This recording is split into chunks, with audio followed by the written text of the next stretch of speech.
कई साल पहले उत्तरी ध्रुव की तरफ एक निकोलस नाम के आदमी रहते थे। वह बहुत दयालु और बच्चों को प्यार करने वाले आदमी थे। निकोलस को सबको खुश रखना अच्छा लगता था। वह अपने खाली समय में बैठे बैठे लकड़ी के खिलौने बनाए करते रहते थे। क्रिसमस का समय नजदीक आने वाला था और उनके दिमाग में एक दिन एक विचार आया और उन्होंने बच्चों के लिए खिलौने बनाने का सोचा। फिर उन्होंने अड़ोस पड़ोस के सारे बच्चों के लिए खिलौने बनाए और फिर आधी रात को क्रिसमस के दिन सारे घर की छत पे जाकर छत पर से चिमनी के रास्ते से उन्होंने सारे खिलौने के गिफ्ट एक एक कर घर की छत पे से चिमनी के रास्ते से घर के अंदर भट्टी की जगह रखे हुए मोजहे में डाल दिए। इसी प्रकार निकोलस बहुत सारे घरों में गए और फिर वह थक गए। कुछ ही समय में वह उनके घर वापस गए और फिर अपनी 12 सिंगाह गाड़ी को निकाला और फिर वह अपनी 12 सिंगाह गाड़ी में खिलौने रखे और उसे घर घर पहुंचाने निकल पड़े।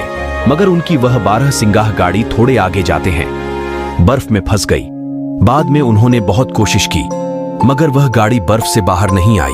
तब वहां पर एक परी प्रकट हो जाती है और फिर वह निकोलस से बोलती है कि तुम एक भले और दयालु और बच्चों को प्यार करने वाले सच्चे इंसान हो, इसलिए मैं तुम्हारी मदद करना चाहती हूँ।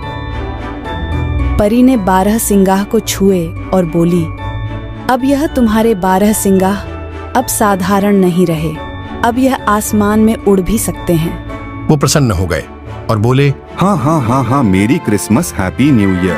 अगले दिन सुबह जब सारे बच्चे ने उठकर भट्टी के पास रखे मोजाहों में देखा, तब सारे बच्चे गिफ्ट देखकर आश्चर्य हो गए और फिर खुशी से झूमने लगे। है कितने प्यारे खिलौने हैं।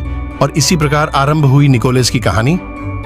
और तभी से हम लोग आज तक सांता क्लॉज के नाम से उनको जानते हैं और तभी से छोटे बच्चों का सांता क्लॉज प्यारा है और सांता क्लॉज भी छोटे बच्चों से बहुत प्यार करता है। Merry Christmas.